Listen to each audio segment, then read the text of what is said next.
Hello friends, नमस्कार। समसामयिकी में आपका स्वागत है। सबसे पहले हम देखते हैं जो चाइना ने थर्ड चाइल्ड पॉलिसी अपनाया है उसके बारे में हम देखते हैं। यह मई 2021 से अपनाया है। किसने अपनाया है? चाइना ने। भारत टू चाइल्ड पॉलिसी के लिए विधेयक लाने को तैयार है, जब चाइना वन चाइल्ड पॉलिसी से बढ़ा करके अब जो है 3 चाइल्ड पॉलिसी तक पहुंच गया है। 1980 के दशक में चाइना ने बढ़ती जनसंख्या पर नियंत्रण के लिए वन चाइल्ड पॉलिसी की नीति अपनाई थी। 2016 में अब जब वन चाइल्ड पॉलिसी की नीति अपनाई तो पॉपुलेशन घटा। पॉपुलेशन घटने के बाद जो है जो कार्यशील आबादी है, वर्किंग पॉपुलेशन, उसका अनुपात घटने लगा।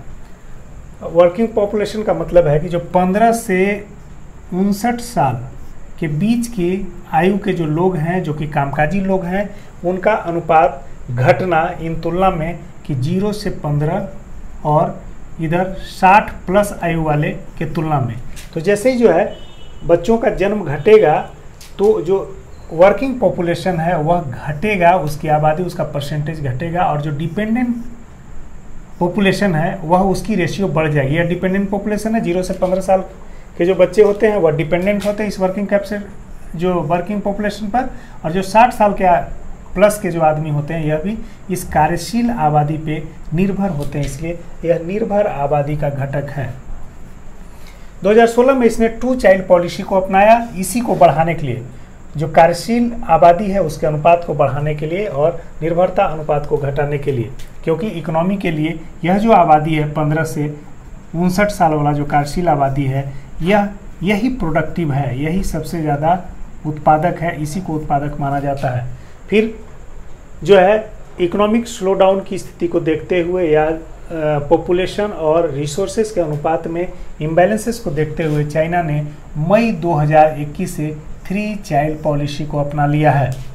चाइना में वर्तमान में जो TFR है, total fertility rate, total fertility rate, यानी एक प्रजनन काल में एक महिला द्वारा उत्पन्न किए जाने वाले बच्चों की औसत संख्या 1.3 है, जबकि पॉपुलेशन स्टेबिलिटी के लिए TFR 2.1 होना जरूरी है। यानी प्रजनन काल में किसी एक महिला के पूरे प्रजनन काल में औसतन पैदा होने वाले बच्चों की संख्या जो है उसी को TFR कहा जाता है, और पॉपुलेशन स्टेबिलिटी के लिए 2.1 होना जरूरी है। अब हम अगली खबर की तरफ नज़र डालते हैं। ईरान में नए राष्ट्रपति चुने गए हैं जो कट्टरपंथी हैं, उनका नाम है इब्राहिम रईस। मलेरिया मुक्त देश, 2 देश जो है अभी मलेरिया मुक्त घोषित हुए हैं 2021 में। एक अल साल्वाडोर है जो मध्य एशिया का देश है, और दूसरा चाइना है। फरवरी 2021 में अल साल्वाडोर को मलेरिया मुक्त घोषित किया गया, जबकि उसी साल यानी जून 2021 में चीन को मलेरिया मुक्त घोषित किया गया। WHO इसकी घोषणा करती है। अब अगली खबर पर नजर डालें। न्यायालय के अवमानना मामले में दक्षिण अफ्रीका के पूर्व राष्ट्रपति जैकब जुम्मा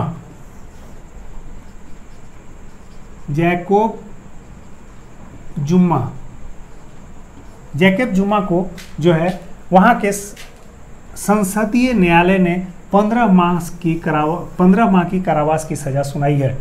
मैं आपको जैकब जुम्मा के बारे में बता दूं कि जैकब जुम्मा 2009 से 2018 तक दक्षिण अफ्रीका के राष्ट्रपति रहे हैं, और नवंबर 2020 में उनके खिलाफ भ्रष्टाचार के मामले की जांच के लिए, लगे जो भ्रष्टाचार के आरोप थे उसकी जांच के लिए एक समिति बनाई गई थी। उस समिति का इन्होंने बहिष्कार किया था, और बहिष्कार के मामले में न्यायालय ने, वहाँ की जो संसदीय न्यायालय है, सर्वोच्च न्यायालय, उसने जो है सजा सुनाई है।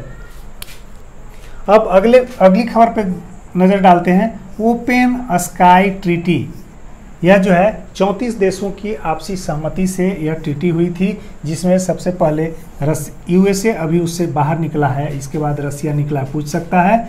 यह ट्रीटी जो है 1992 में हेलसिंकी समिट में हुई थी। हेलसिंकी फिनलैंड की राजधानी है, और 2002 से यह ट्रीटी लागू हुई थी। ओपन स्काई ट्रीटी OST 2002 से लागू हुई थी, जबकि 1992 में हेलसिंकी समिट में यह साइन हुआ था, हस्ताक्षरित हुआ। भारत इसमें किसी भी तरह का भागीदार नहीं है। अब हम अगले खबर पर नज़र डालते हैं। भारत ने 108 रक्षा उत्पादों के आयात को प्रतिबंधित कर लिया। इसका मतलब है कि अब ऐसे रक्षा उत्पाद जो हैं यह भारत में ही ऐसे रक्षा उत्पाद अब आयात विदेशों से नहीं होगा बल्कि इनका उत्पादन भारत में ही होगा। अगर देखा जाए तो इन 108 उत्पादों में जो 49 उत्पाद हैं वह दिसंबर 2021 से इनके आयातों का जो है आयातों पर प्रतिबंध लगाया जाएगा, जबकि 21 प्रोडक्ट्स में को जो है दिसंबर 2021 से इनके आयातों पर प्रतिबंध लगाया जाएगा। जब रिमेनिंग जो है अगले 4 सालों में जो बचे हुए प्रोडक्ट्स 108 में 49 और 21 के अलावा वो अगले 4 साल में प्रतिबंधित कर दिए जाएंगे, उनके आयातों को प्रतिबंधित कर दिया जाएगा। इससे पहले सरकार ने अगस्त 2021 में 101 रक्षा उत्पादों के आयात पर प्रतिबंध लगा दिया था। कुल मिलाकर के 108 प्लस 101 यानी 209 रक्षा उत्पादों के आयात पर प्रतिबंध लगाया गया है। अब आपको याद रखना 108 101, आपको पता हो कि अभी भारत में नेशनलिस्ट सरकार है, बीजेपी की सरकार है, तो शुभ अंक जो होंगे 108 और 101 इस तरह के अंक जो हैं अगर आपको ऑप्शन में दिखेंगे तो ऐसे जैसा कि आपने देखा कि भारत ने 108 रक्षा उत्पादों के आयात को प्रतिबंधित कर दिया गया है, तो स्वदेश निर्मित रक्षा उत्पादों के निर्माण पर ज़्यादा फोकस किया जा रहा है। अब हम अगली खबर की तरफ चलते हैं। पिनाका जो कि रॉकेट है, इसका परीक्षण किया गया है DRDO के द्वारा चांदीपुर परीक्षण रेंज से, इंटीग्रेटेड टेस्टिंग रेंज से किया गया, जो चांदीपुर में है उड़ीसा में। तो पूछा जा सकता है ITR कहाँ है, उड़ीसा में। यह स्वदेश निर्मित है और इसका परीक्षण जो है 24 और 25 जून 2021 को किया गया। अब पिनाका जो नाम रखा गया, शिव के धनुष का नाम पिनाक था, उसी के आधार पर पिनाका नाम रखा गया है इस रॉकेट का, है ना। मल्टी बैरल रॉकेट लॉन्चिंग से जो है लॉन्च किया गया है। अब हम अग्नि P की बात करते हैं। अग्नि P जो है DRDO द्वारा विकसित किया गया है और इसका परीक्षण जो है APJ कलाम आइलैंड पर जो कि उड़ीसा में ही है किया गया है। इसका रेंज जो है 1000 से 2000 किलोमीटर है, इस रेंज का है अग्नि P। इससे पहले कि हम आपको बता दें कि यह उन्नत श्रेणी का अग्नि का उन्नत श्रेणी है और अग्नि 1, 2, 3 ये तीनों सेना में शामिल किया जा चुका है। अग्नि 1 का परीक्षण जो है 1989 में हुआ था पहली दफ़ा। सरफेस से सरफेस पर मार करने वाली यह मिसाइल है, मिसाइल और यह जो है रॉकेट है, पिनाका रॉकेट है जबकि अग्नि मिसाइल है, अंतर समझ लीजिए। INS विक्रांत की बात की जाए, INS विक्रांत भारत का पहला स्वदेशी विमान वाहक पोत होगा, यानी भारत में निर्मित है। अभी जो है INS विक्रांत के INS विराट के डिकमीशन्ड हो जाने के बाद से यह जो है यहाँ पर एकमात्र INS विक्रमादित्य जो है सेवा में है विमान वाहक पोत के रूप में। तो यह जो है INS विराट डिकमीशन्ड हो गया, यानी अब जो है सेवा इसकी समाप्त हो गई। विक्रमादित्य एकमात्र है। अब विक्रांत के आ जाने के बाद यह भारत का पहला स्वदेश निर्मित जो है विमान वाहक पोत होगा। अब विक्रांत ही क्यों नाम रखा गया, आपको पता होगा कि 1957 में भारत ने ब्रिटेन से हरक्यूलस नाम का जो है विमान वाहक पोत खरीदा था और इसे 1961 में भारत के नौसेना में शामिल किया गया था। 1961 से 1997 तक हरक्यूलस जो है विक्रांत नाम से भारतीय सेना में सेवा देता रहा। अब उसके डिकमीशन्ड हो जाने के बाद 97 में डिकमीशन्ड कर दिया गया था, तो उसके बाद से जो है उसी के नाम पर INS विक्रांत फिर से लॉन्च किया गया। अंतर क्या है कि यह जो है अभी का INS विक्रांत जो है वह स्वदेश निर्मित यानी भारत में बना हुआ विमान है, विमान वाहक पोत है, जबकि जो हरक्यूलस 57 में खरीदा गया था वो विदेशी था, लंदन से ब्रिटेन से खरीदा गया था और विक्रांत नाम से उसको शामिल किया गया था। हम अगली खबर की तरफ नज़र डालते हैं। INS संधायक यह हाइड्रोग्राफिक सर्वे शिप है, इसे डिकमीशन्ड कर दिया है। 40 वर्षों तक जो है इंडियन नेवी की सेवा में रहा और हाइड्रोग्राफिक सर्वे करता है। यह जो 87 में शांति सेना गई थी वहाँ पर भी श्रीलंका में हाइड्रोग्राफिक सर्वे में इसका उपयोग हुआ था। अब लंदन द्वारा जो QS रैंकिंग जारी किया जाता है, QS रैंकिंग किस लिए जारी किया जाता है, उच्च शैक्षणिक संस्थानों के जो है रैंकिंग है। इसमें MIT Massachusetts institute of technology जो US में है वह प्रथम स्थान पर रहा, जबकि भारत के 2 संस्थान IIT बम्बई 177 पोजीशन पे रहा, यानी भारत के प्रथम, लेकिन वर्ल्ड रैंकिंग में जो क्यूआर रैंकिंग है लंदन द्वारा जारी की जाती है उसमें 177वां 177th पोजीशन रहा, जबकि दूसरे स्थान पर जो भारत का इंस्टीट्यूट रहा वह 185वें स्थान पर रहा, आईआईटी दिल्ली। अगर हम स्मार्ट सिटी अवार्ड 2020 की बात करें तो स्मार्टेस्ट सिटी या स्मार्ट सिटी अवार्ड 2020 में संयुक्त रूप से इंदौर और सूरत को हासिल हुआ। Smart city leadership award Ahmedabad, smart city leadership award Ahmedabad, Varanasi और रांची को मिला। स्मार्ट सिटी विकसित करने वाले राज्यों में प्रथम स्थान यूपी का रहा, यानी सबसे ज़्यादा स्मार्ट सिटी अगर डेवलप हुआ किसी राज्य में तो यूपी में हुआ, सेकेंड नंबर पर एमपी में रहा। अगर यूनियन टेरिटरी की बात करें तो चंडीगढ़ स्मार्ट सिटी डेवलप करने वाले यूनियन टेरिटरी में प्रथम स्थान पर रहा। आपसे यह सवाल पूछा जा सकता है कि 2020 का स्मार्ट सिटी अवार्ड किसे हासिल हुआ, तो इंदौर और सूरत ज्वाइंट रूप से जो है दोनों को मिला, जबकि लीडरशिप अवार्ड जो है अहमदाबाद टॉप पे, बनारसी और रांची को मिला। अब हम बिहार से केंद्रीय मंत्रियों की बात कर लेते हैं। पूछा जा सकता है किस पार्टी से और क्या पोर्टफोलियो है। हम पहले मंत्री की बात करें, गिरिराज सिंह केंद्रीय मंत्री हैं, कैबिनेट मिनिस्टर हैं, या बीजेपी से हैं, इनके जिम्मे ग्रामीण विकास और पंचायती राज मंत्रालय है। जबकि आरसीपी सिंह ये भी केंद्रीय कैबिनेट मंत्री हैं, जेडीयू से हैं, जेडीयू के कोटे से एकमात्र मंत्री हैं। बिहार से इस्पात मंत्री का इन्हें जो है पोर्टफोलियो मिला है। पशुपति कुमार पारस एलजेपी से, ये भी कैबिनेट मिनिस्टर हैं, खाद्य प्रसंस्करण मंत्रालय इनके जिम्मे आया है। आरके सिंह बीजेपी से हैं और आरा से सांसद भी हैं, इनके जिम्मे जो ऊर्जा मंत्रालय और वैकल्पिक ऊर्जा मंत्रालय आया है।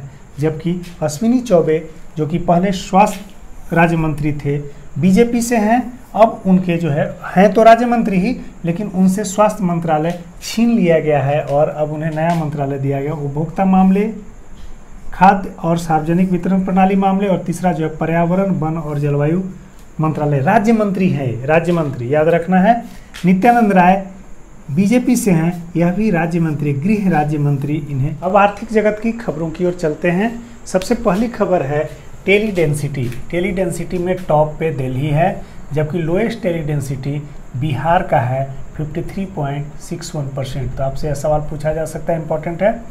अगर हम एमएसपी की बात करें, मिनिमम सपोर्ट प्राइस की बात करें, जो कि 2021-22 के लिए खरीफ फसल के लिए सरकार ने घोषित की है एमएसपी। हम उसकी बात करें तो धान खरीफ फसल में सबसे ज़्यादा जो उपज होती है जिस फसल की वह धान है। धान के सामान्य किस्म की जो है एमएसपी 1940 रुपया प्रति क्विंटल रखा गया, जो पिछले साल की तुलना में 72 रुपया बढ़ा हुआ है। अब एमएसपी की गणना कैसे होती है, या सबसे पहले हम एमएसपी में सर्वाधिक वृद्धि वाला जो क्रॉप है, जो फसल है, उसमें हम देखें तिल में हुआ है सेसामम, या सर्वाधिक वृद्धि इसमें हुआ है। अब एमएसपी की गणना कैसे होती है, एमएसपी की गणना जो है all India weighted average cost of production के आधार पे होती है।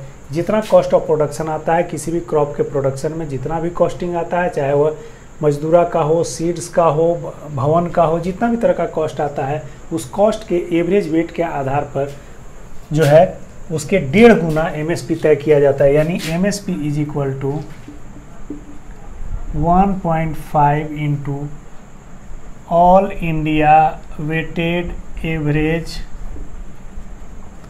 कॉस्ट ऑफ प्रोडक्शन, यानी जितना कॉस्ट आया उससे 1.5 गुना। अब सबसे पहले इसके आधार पे एमएसपी तय होगा। इसकी घोषणा बजट 2018-19 में की गई थी